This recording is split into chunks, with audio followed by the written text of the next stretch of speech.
Salut tout le monde, c'est Simon. Je vous retrouve pour une nouvelle vidéo pour les pronostics de ce week-end. Là, on va s'attaquer par le championnat de France. Pour commencer, n'oubliez pas le petit like, hein, comme d'habitude, je vous fais confiance. On commence par faire un petit récap. Du coup, c'était il y a 15 jours, hein, avant la trêve internationale qui aura été magnifique, hein. Franchement, dans les résultats et les pourcentages de réussite, ça aura été vraiment parfait. Là, du coup, on va déjà faire un petit récap de la dernière journée. Il n'y a pas eu de but en Ligue 1, franchement, c'est nul. On s'ennuie chaque week-end, de week-end en week-end, de journée en journée. On s'ennuie en Ligue 1, c'est une véritable catastrophe. On avait commencé avec un vendredi soir magnifique pour la Ligue 1. Un petit 0-0, encore un match hideux de la part de nos amis niçois, hein, mon habitué maintenant. Reims, après contre le PSG, un score complètement trompe-l'œil. Reims a dominé le PSG 80% du match, on va dire. Ils ont eu les trois quarts des occasions du match, c'est eux qui les ont eu. Donnarumma a été injouable, c'était un mur. Donc voilà, ils ont réussi à perdre 3-0. C'est vraiment pas le score qui reflète le scénario du match, bien au contraire. Monaco au nul, on a eu chaud, le Havre a eu un penalty à la dernière seconde, loupé par Grand Cyr. Si je dis pas de conneries, je crois que c'est Grand Cyr qui le loupe. Donc voilà, bon, il a arrêté, mais bon, c'est Grand Cyr, il l'a mal tiré. Lille-Toulouse, j'étais parti sur Lille. Bon, là, on n'a pas eu de chance quand même, il y a deux énormes occasions en fin de match. Avec une barre, elle revient sur David qui, bien sûr, ne la met pas au fond. De toute façon, depuis le début de la saison, il met rien au fond, celui-ci. Clermont, score exact, donc là, c'est pas mal. Metz, Nantes et Toulouse, ça reste vraiment les deux équipes que j'arrive pas à pronostiquer depuis le début de la saison. C'est vraiment mes bêtes noires, c'est le Nantes et Toulouse, je n'y arrive pas. Donc là, encore une fois, ils ont réussi à perdre à Metz. Les Nantais, franchement, c'est compliqué. Depuis le début de la saison, je comprends pas leurs résultats du tout. Rennes qui s'est pris un rouge au bout de 5 minutes. Doué, franchement, il faut vraiment avoir deux de QI pour faire cette faute-là dans la surface, le milieu de terrain en phase offensive comme ça. Faut vraiment être fou, être débile. Il y a pas d'autre mot. Ok, c'est une erreur de jeunesse, etc. Non, c'est une faute, c'est n'importe quoi. Ni fait ni à faire. Et Lyon, en fin de match, aurait mérité de se faire égaliser. Ils n'y arrivent pas. Ils ont eu une occasion à 10 contre 11 dans tout le match. C'est catastrophique. L'Olympique Lyonnais est catastrophique. Et on a fini par un lance OM, voilà. Ça puait le 0-0. Le match aurait mérité 0-0. J'étais parti moi-même sur un 0-0. C'était une purge sans nom. Et au final, il y a eu un petit but sur corner de Gradit en toute fin de match dans les arrêts de jeu. Mais bon, le match, il méritait bien le 0-0. C'était une énorme purge à l'image. En fait, on avait commencé par une énorme purge Montpellier-Nice, on a fini par une énorme purge Lens OM. C'est vraiment la Ligue 1, c'est que des purges. Voilà. Il n'y a rien d'autre à dire. On va pas redire que le niveau est bon et tout. Faut pas se mentir, faut pas se leurrer. Au bout d'un moment, il faut ouvrir les yeux. Le niveau de la Ligue 1 est catastrophique. Énormissime purge. Rien d'autre. C'est de la merde, hein, qu'on se le dise. Donc voilà. Les 5 grands championnats, les résultats ont été très bons, hein, une nouvelle fois, 72% de réussite, ce qui est très bien. Bon, on aura bien compris que ça ne sera pas grâce à la Ligue 1 une nouvelle fois. Allez hop, c'est parti. On commence. On commence par un Paris-Monaco, c'est pas trop mal. Clermont-Lens, Strasbourg-OM, Nice-Toulouse, Lorient-Metz. Bon, comme vous pouvez l'entendre, j'imagine à ma voix et tout, je suis pris, je suis malade depuis 3 jours. On a le Covid. Et voilà. C'est comme ça, c'est la vie. Mais bon, voilà, on s'en sort, hein, on s'en sort, on fait quand même une petite vidéo, mais bon, c'est pas facile. Essayez d'être compréhensif dans l'histoire. Paris-Monaco, du coup, c'est le premier match qui va nous intéresser. Bon, la trêve internationale aura été difficile pour le PSG. Ils auront perdu Zaïre Emery. Et cette nuit, il y a Marquinhos qui est sorti à la mi-temps. Apparemment, il ne sera pas disponible pour ce match-là. Donc ça fait quand même beaucoup l'accumulation, etc. Je pense que Paris, déjà, leur gros match, ce sera contre Newcastle en Ligue des Champions. Ils auront déjà la tête à ce match-là contre Monaco. Et Monaco, en général, quand ils les jouent juste avant les matchs de Ligue des Champions comme ça, ils arrivent toujours à faire un petit résultat. Donc c'est pourquoi je suis pas parti sur Paris. C'est pourquoi je suis pas non plus parti sur Monaco. Je suis parti sur un BTTS sur ce match-là.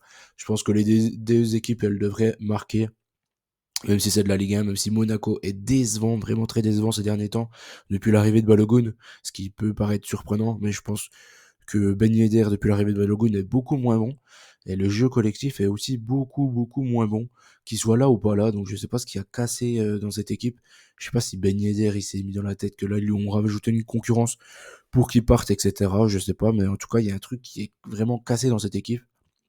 Et il y a vraiment que Golovin qui surnage dans ce 11. Je pars quand même sur ça parce que je pense que Fofana lui aura à cœur de faire un gros match contre Paris. Et Fofana et le Suisse, là, Zakaria, je pense qu'ils peuvent vraiment marcher sur le milieu de terrain du PSG. Le PSG, ils n'aiment pas, on le sait, hein, c'est pas nouveau. Ils aiment pas quand tu as une équipe qui est très physique au milieu et qui leur marche dessus. Et je pense que les Monégasques, s'ils font un gros pressing assez haut, ils peuvent vraiment les embêter, cette équipe parisienne. Je les vois vraiment être en danger contre cette équipe de Monaco. Après, c'est comme tout, on peut toujours se tromper parce que la défense de Monaco elle est vraiment nullissime aussi. Donc après, il devrait y avoir des buts. Logiquement, il devrait y avoir des buts dans ce match-là. Après, Clermont contre Lens. Lens, leur dernier déplacement, c'était au Havre et à Lorient. Ils ont fait 2 fois 0-0. C'était à chaque fois avant un match de Ligue des Champions. Donc pour ce match-là, je suis reparti sur une belle purge. Lens ou nul et 0-0.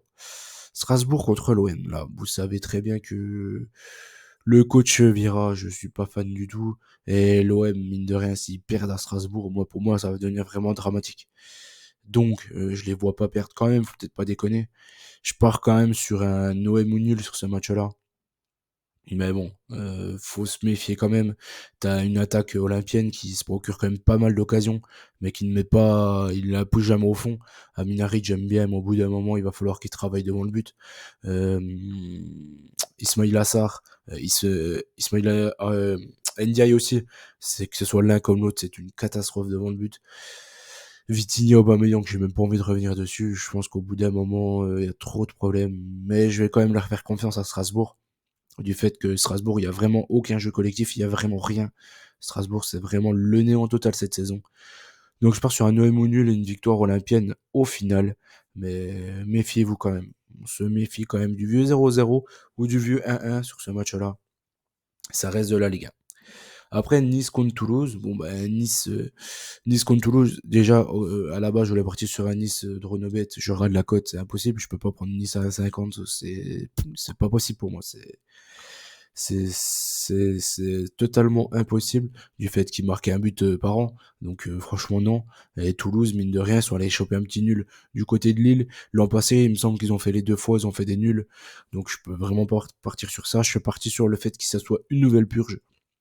Du coup, j'ai pris un under 3,5 buts et un score, encore une fois, de 0-0. Bon, les 5 premiers matchs, j'ai pris pas mal de petits scores, mais après, je vois plus de buts dans la seconde partie du calendrier.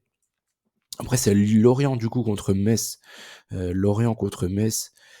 Là, j'ai hésité pas mal avec Lorient au nul, etc. Mais je trouve que Metz, mine de rien, ils ont une petite équipe qui est ultra chiante à jouer, avec que des joueurs qui vont prendre en contre-attaque cette équipe lorientaise. Cette équipe lorientaise qui sera obligée de jouer au foot, mine de rien. Et elle pourra pas se contenter de défendre. Donc, je suis parti sur le fait que ce soit un match ouvert, moi. Je suis parti à l'inverse de la Ligue 1, à l'inverse, à mon avis, 3 quarts des pronostics sur ce match-là. Je suis parti sur un over 1,5 buts sur ce match-là et un petit nul une nouvelle fois, un partout. Il faut se méfier de cette équipe messine, qui plus est à l'extérieur. Ils montrent quand même de bonnes petites choses et en transition rapide, ils sont pas si mauvais que ça. Avant, on attaque les 4 derniers matchs. Les 4 derniers matchs, bon, c'est un peu compliqué. Bon, moi, comme d'hab, c'est de la Ligue 1. Mais, le premier match, c'est Nantes. Nantes, qui est sur une phase descendante. Ils sont sur 3 défaites. T'as Le Havre, ils sont invaincus depuis leur défaite au Vélodrome. Je pense que Le Havre ne devrait pas perdre ce match-là. Mais, j'ai préféré couvrir. J'ai pris Le Havre, gagne, fait nul, ou perd de un but du côté de la Beaujoire. Je pars sur ça et j'ai repris une nouvelle purge 0-0. Montpellier contre Brest ensuite. Montpellier contre Brest. T'as Montpellier, mine de rien, il y a des bons petits joueurs de foot. T'as Brest, mine de rien, qui joue bien au foot, hein, qui enchaîne les hold-up, mine de rien. Que ça soit à Marseille, au niveau du score. Là, au niveau de l'arbitrage aussi, ils ont quand même vraiment pas mal de soucis dernièrement. À Monaco, mine de rien, c'est vraiment un score plus qu'en trompe-l'œil, ils méritaient vraiment pas ça. Là, ça fait un petit moment qu'ils ont eu une coupure, du coup, comme ils ont pas pu jouer à domicile, je pars sur le fait qu'il y ait des buts sur ce match-là, mine de rien. Il y a quand même pas mal de potentiel sur le terrain et s'il y a un but, dans le match, je ne vois pas, le fait que ça reste sur un seul but dans le match. Donc je pars sur un over 1,5. Montpellier s'il mène 1-0 ou Brest s'il mène 1-0, je pense que derrière il y aura pas mal de buts. Donc en gros, c'est soit il y a 0-0 ou soit il y a l'over 1,5 qui passera. Donc je pense qu'il y a plus de probabilité que l'over 1,5 passe sur ce match-là. Je suis même parti sur un match plutôt prolifique avec un 2 partout. Ensuite, c'est Rennes contre Reims. Rennes, faites gaffe, il y a Genesio qui s'est fait jeter et le retour de Stéphane du coup. Et il y a pas mal de problèmes au sein de la hiérarchie, etc. Il y a pas mal enfin il y a le président et tout. Je crois qu'il y a Maurice aussi qui devrait sauter. Bon, il y aura quand même pas mal de changements. On peut pas trop se fier à cette équipe-là. Je trouve que Reims, c'est pareil, c'est toujours une équipe joueuse. Donc là, je suis reparti une nouvelle fois sur un over 1,5 et j'ai repris une fois le 2-2. Mais bon, après, avec le changement de coach, le choc psychologique, etc., plutôt peut-être sur Rennes gagne quand même le match, ou Rennes au nul, pourquoi pas. Mais je préfère prendre un over 1,5 parce que mine de rien, on sait pas comment va jouer cette équipe du Stade Rennais. Lyon contre Lille, maintenant, bon, il y a Lyon, ils ont gagné à Rennes, un hold-up complet. Le rouge, il les a énormément aidés, mais dans le jeu, il y a encore rien du tout, c'est le néant. T'as Lille qui joue plutôt bien au foot, mais ils sont handicapés devant. Ils n'arrivent pas à pousser la balle au fond. Donc là, on va tout droit vers une nouvelle purge. Une énorme purgeasse, encore une fois. S'il n'y a pas 0-0, je pars sur une petite victoire de Lille, 1-0. Mais bon, ça m'étonnerait pas qu'il y ait un 0-0 une nouvelle fois. Je pars sur un Lille ou nul sur ce match-là. Je pense pas que Lyon pourra prendre les 6 points, enfin 3 nouveaux points, donc ça ferait 6 d'affilée, j'y crois pas trop. C'est une équipe plus que handicapée et plus que malade, cette équipe lyonnaise. Donc j'ai du mal à les voir taper Lille. Même si Lille, franchement, c'est pas non plus un grand Lille pour le moment. Au niveau des confiances, j'ai gardé quoi? J'ai gardé Lille ou nul et j'ai gardé l'over 1,5 entre Rennes et Reims. J'aurais pu prendre aussi le BTTS entre Paris et Monaco, mais je préférais partir sur ça. Voilà, n'oubliez pas de mettre le petit like, je compte sur vous. N'oubliez pas qu'on gagne ou on perd ensemble. J'espère que les résultats de la Ligue 1 seront un peu meilleurs que ces derniers temps. Mais bon, voilà, franchement, c'est purgeas sur purgeas. Il y a rien à en tirer. Moins vous jouez sur la Ligue 1, mieux vous vous porterez. En tout cas, moi, c'est ce que j'ai adopté. Allez, bonne chance à tous et on se dit à très vite.